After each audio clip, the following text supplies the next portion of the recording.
With the completion of the project, the first iteration of the Midoriya Foundation Private Army has been founded.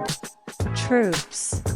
Numbering at 1.5 million troops and rising, the Midoriya Foundation Private Army consists of 42% human troops and 58% androids. The androids assigned to standard roles inside the army are new standard combat model androids. Designed to be noticeably stronger than the standard villain, but also cheap and efficient to mass produce. The troop number also does not count non-sentient androids and robots, which the Midoriya Foundation has plenty of, both for combat and non-combat purposes. Armor. Produced by Project Dress Up, the Midoriya Foundation armor comes in 4 variations. The first is the standard armor. Full-body armor that provides protection from concussive force, extreme heat, extreme cold, and bladed weapons. The armor is tough enough to get hit by a bus and not crack, and the internal shock absorbers would keep the wearer from experiencing any harm. The visors in the helmet are also equipped with infrared sensors and health scanners, made to detect targets and judge the health of allies and civilians. The next armor is the flight armor. This armor has everything the standard armor has, and more. Its most notable feature is a jetpack located on the back of it, allowing the users to fly with ease, provided they've been trained to use it. The suit itself is augmented to be able to take falls better than the standard suit, although it is also equipped with an emergency parachute in case of jetpack failure. Lastly, the visor of this suit is built with telescopic vision mode, allowing the user to see things from much farther away. Next, we have the aquatic armor, a far bulkier armor that will allow personnel to operate in the deep sea.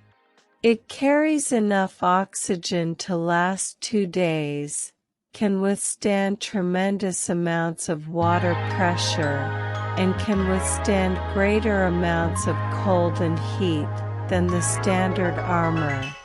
It's also equipped with night vision and emergency lights, so it can operate in the dark.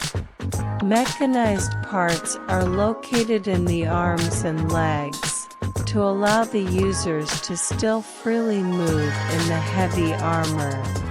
Lastly, it has jets built in across the armor, to allow them to move freely through the water. The current final armor is heavy armor. Similar in stature to the aquatic armor, the heavy armor is even larger and heavier, more like a tank with legs than armor.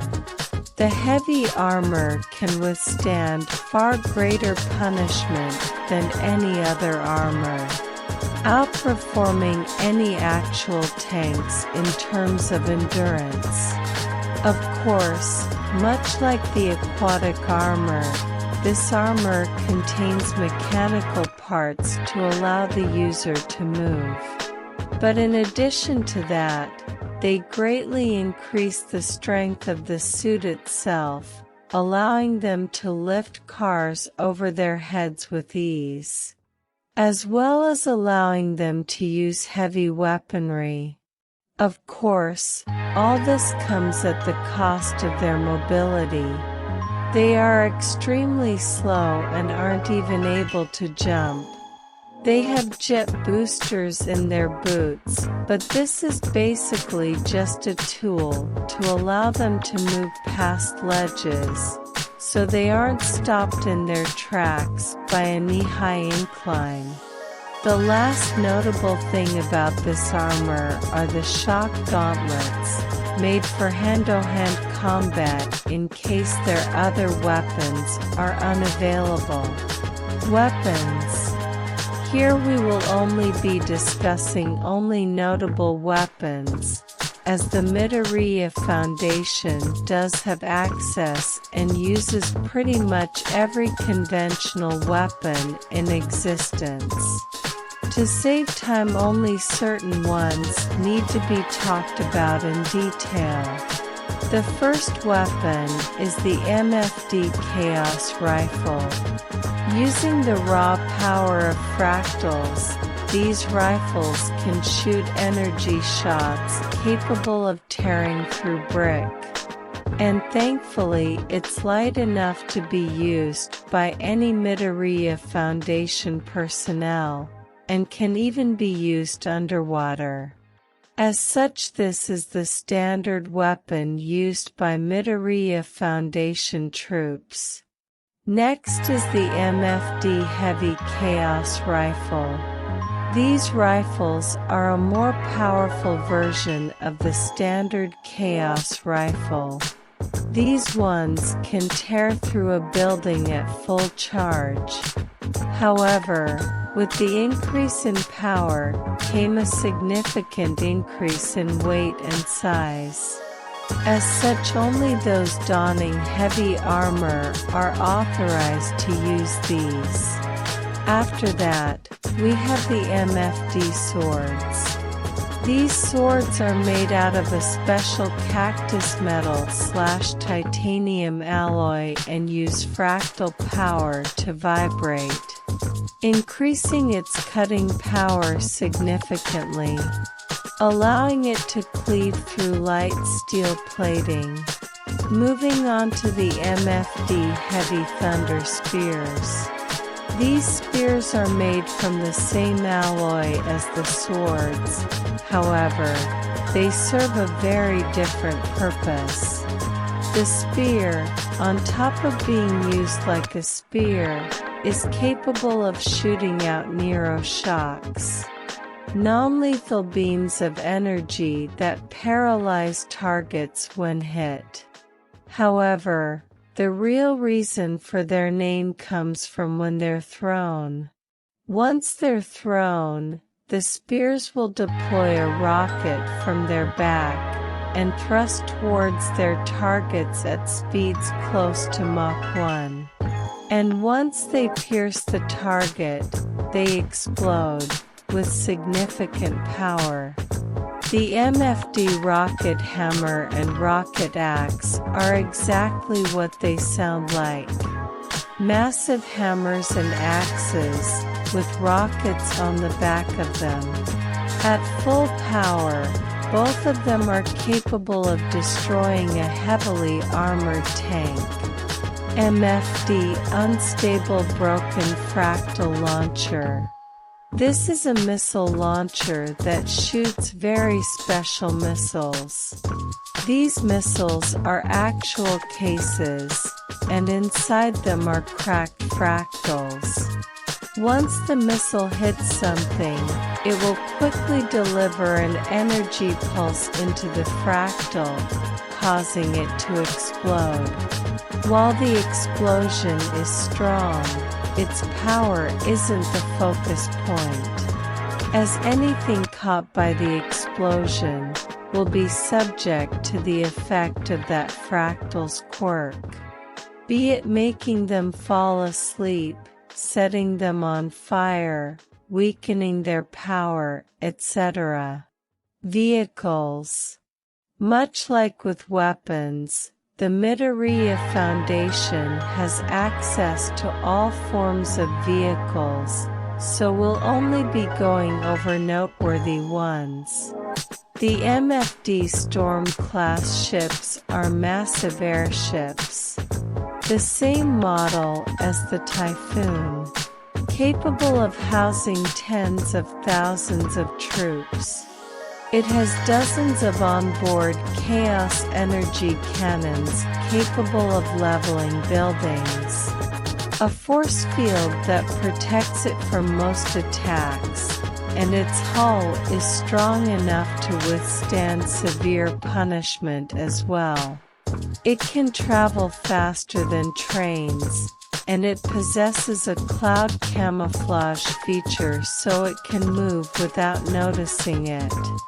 Lastly, it poses a large railgun, capable of shooting straight through a mountain. Meanwhile, MFD Wind-class ships are similar to the one that was stolen by the Sky Pirates, but without the pirate motif. MFD Wing-class ships are one-person ships, the ones primarily meant to be used during combat.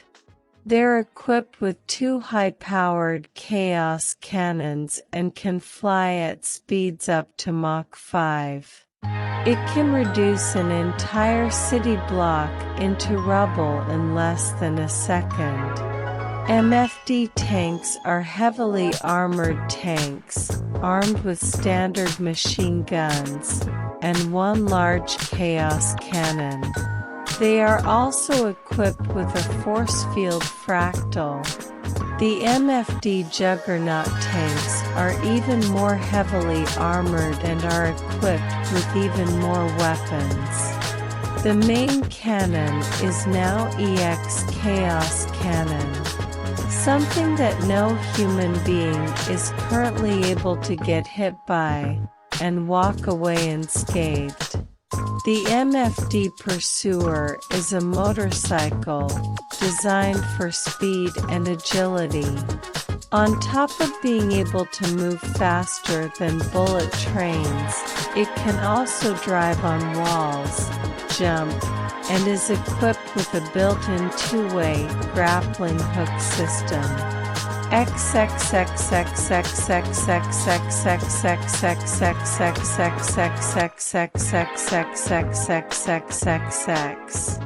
And so that is the brunt of it, Izuku explained. Currently, Izuku was in his office, speaking to his 2 new generals. The first one looked very similar to Sai, but with lighter, longer hair, styled into a long braid. This was one of Sai's sisters, Keita Bura. She had been working as a pro hero for the longest time in France, but due to her abrasive personality, and being compared to another one of her sisters who was also in France, she was never super popular. After having had enough of her sister, she decided to move back to Japan and was hired by Izuku. Because despite her lack of popularity, she was very effective at her job and at commanding others. The other one was another blonde girl, but not related to Sai, and much smaller. One would assume she was a child at first glance, and they would be mistaken, as this was actually a fully grown man, Gehalt man. Formerly a rising star of the German military, it seemed like he got on the bad side of someone there, and one day he found himself in the body of a small girl, and was promptly dismissed afterward. Which is when Izuku came in, and swooped her up. Although curiously, they were unable to turn him back to normal, even with Ares' power, implying that a powerful reality warping quirk was used. Both of them were wearing green military uniforms, with red boots, the primary colors of his army. The 2 of them were looking over the files Izuku had given them, detailing the army they'd be working with. Of course, there's more you have access to, and more is being developed. I've sent this information to your phones, so you can look at it later, Izuku explained. Keita smirked as she looked down at the papers.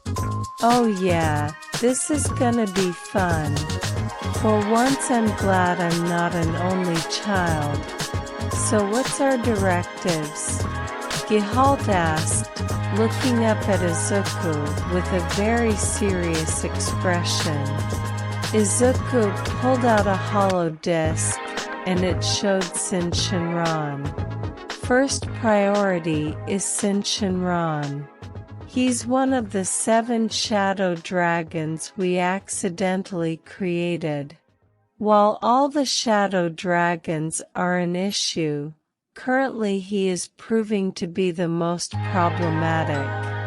His ability to manipulate negative emotional energy, to not just manipulate people's minds, but argue their power, has caused several more villains to pop up, as well as villainous organizations to grow stronger and more aggressive. And his abilities when it comes to direct combat are no laughing matter either. Immediately after he was born, he was able to hold off Gamma 2. Not for very long, but doing that for any length of time, and then escaping afterward is impressive, to say the least.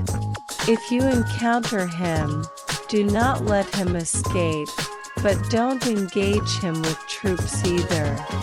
Defer this to the heroes and just keep him contained, and be ready to retrieve his Dragon Ball if need be. Next, the hollow disc projected more images, showing Sin, Haze, Oceana, and a new one, alongside 3 shadowy figures.